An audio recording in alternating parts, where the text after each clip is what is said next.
Perkenalkan, nama saya Tira Sona, NIM F10511181012. Di sini saya akan menjelaskan tentang sistem saraf. Nah, sebelum lebih lanjut, perlu kita ketahui apa pengertian dari sistem saraf. Nah, pengertian sistem saraf itu sendiri adalah sistem saraf adalah suatu jaringan saraf yang kompleks, sangat khusus, dan saling berhubungan satu dengan yang lain. Sistem saraf mengkoordinasikan, menafsirkan, mengontrol interaksi antara individu dengan lingkungan lainnya. Sistem tubuh yang penting ini juga mengatur kebanyakan aktivitas sistem tubuh lainnya. Karena pengaturan saraf tersebut dapat terjalin komunikasi antara berbagai sistem tubuh hingga menyebabkan tubuh berfungsi sebagai unit harmonis. Dalam sistem inilah berasal dari segala fenomena kesadaran, pikiran, ingatan, bahasa, sensasi, dan gerakan. Jadi, kemampuan untuk dapat memahami, belajar, dan memberi respon terhadap suatu rangsangan merupakan hasil kerja integrasi dari sistem saraf yang puncaknya dalam bentuk kepribadian dan tingkah laku. Nah, jaringan saraf terdiri dari neuglia dan sel sekawan atau sel-sel penyokong serta neuron, yaitu sel-sel saraf. Kemudian yang selanjutnya ada fungsi-fungsi sistem saraf. Fungsi sistem saraf ini ada 3. Ada sebagai alat komunikasi, kemudian sebagai alat pengendali, dan sebagai pusat pengendali. Yang pertama, sebagai alat komunikasi, ini berarti sebagai alat komunikasi antara tubuh dengan dunia luar. Hal ini dilakukan oleh indera yang meliputi mata, hidung, telinga, kulit, dan lidah. Dengan adanya alat ini, maka kita akan dengan mudah mengetahui adanya perubahan yang terjadi di sekitar kita. Kemudian yang kedua, sebagai alat pengendali. Nah, sebagai alat pengendali atau pengatur kerja alat tubuh sehingga dapat bekerja serasi sesuai dengan fungsinya. Dengan pengaturan oleh saraf, semua organ tubuh akan bekerja dengan kecepatan dan ritme kerja yang akurat. Kemudian yang selanjutnya sebagai pusat pengendali tanggapan. Saraf merupakan pusat pengendali atau reaksi tubuh terhadap perubahan atau reaksi tubuh terhadap perubahan keadaan sekitar. Karena saraf sebagai pengendali atau pengatur kerja seluruh tubuh, maka jaringan saraf terdapat pada seluruh alat-alat tubuh. Nah, sistem saraf terdiri dari sel-sel saraf disebut neuron. Neuron bergabung membentuk suatu jaringan untuk mengantarkan impuls atau rangsangan. Satu sel saraf tersusun dari sel dendrit dan akson. Jadi seperti yang sudah saya kasih tahu tadi di pengertiannya, bahwa jaringan sel saraf ini terbagi menjadi 2, ada neuron dan sel pendukung. Nah, neuron itu yang termasuk dalam neuron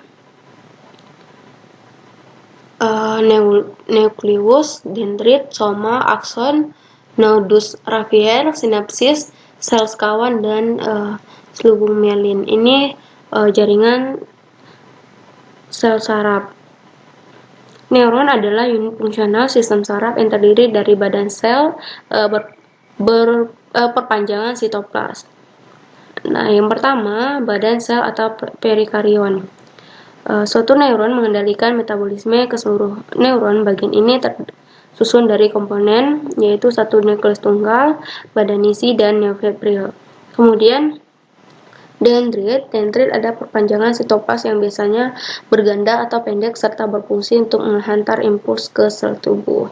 Kemudian ada akson. Jadi akson adalah proses tunggal yang lebih tipis dan lebih panjang dari dendrit. Bagian ini menghantar impuls menjauhi badan sel ke neuron lain, ke sel lain, sel otot atau kelenjar, atau ke dalam sel neuron yang menjadi asal akson. Kemudian ada sel pendukungnya. Sel pendukung ini adalah neuglia dan sekawan. Nah, ini ada gambar dari sel pendukung. Jadi ini bagian-bagian dari neuglia dan sekawan. Nah, neuglia berasal dari nerve glue, mengandung berbagai macam sel yang secara keseluruhan menyokong, melindungi, dan sumber nutrisi sel saraf pusat pada otak dan medula spinalis. Kemudian ada sel sekawan. Sel sekawan merupakan pelindung dan penyokong neuron di luar sistem saraf pusat. Nah, sebenarnya neoglia ini memiliki lebih banyak dari sel-sel neuron dengan perbandingan sekitar 10:1. Kemudian ada 4 sel neoglia yang berhasil diidentifikasi, yaitu astrosit, kemudian oligodendrosit, kemudian mikroglia, dan sel epidimal. Jadi ini jaringan sel saraf. Kemudian sel saraf dibagi dua, yaitu sel saraf pusat dan sel saraf tepi. Sel saraf pusat pada manusia merupakan pusat dari keseluruhan kendali dan regulasi pada tubuh, baik gerakan sadar atau gerakan otonom. Dua organ utama yang menjadikan pergerakan sistem saraf pusat adalah otak dan sumsum tulang belakang. Kemudian yang selanjutnya sistem saraf tepi. Sistem saraf tepi terdiri dari serabut saraf otak dan serabut saraf sumsum tulang belakang atau spinal. Serabut saraf sumsum dari otak keluar dari otak, sedangkan serabut saraf sumsum tulang belakang keluar dari sela-sela ruas tulang belakang. Jadi ini sel saraf.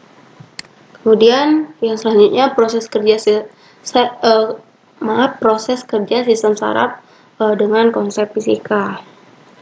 Listrik yang terdapat pada tubuh manusia disebut dengan biolistrik. Berbeda dengan listrik yang berasal dari elektron seperti baterai, listrik dalam tubuh makhluk hidup berasal dari ion. Jadi listrik yang ada dalam tubuh kita bukan seperti listrik yang mengalir pada kabel listrik squat. Nah, biolistrik yang dimiliki setiap manusia bersumber dari ATP. Apa itu ATP? ATP adalah adenosine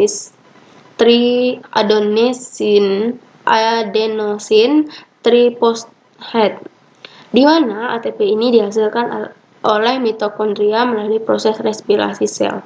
Sel-sel mampu menghasilkan potensi listrik yang merupakan lapisan muatan positif pada permukaan luar dan lapisan muatan negatif pada permukaan dalam, bidang atas atau membran. Jika diibaratkan lapisan muatan positif dan lapisan muatan negatif ini secara jika diibaratkan lapisan muatan positif dan lapisan muatan negatif ini sama seperti katoda dan anoda dalam baterai. Jika baterai berguna untuk alat-alat listrik, biolistrik berguna untuk tubuh makhluk hidup. Contohnya seperti perjalanan impuls saraf menuju ke efektor pada tubuh manusia menjadi sangat cepat karena adanya proses kelistrikan pada sel saraf. Sel saraf ini disebut dengan neuron, dialah yang berperan dalam menghantar impuls dan rangsangan. Oke, sekian penjelasan dari saya. Mohon maaf jika banyak kekurangan. Saya ucapkan terima kasih.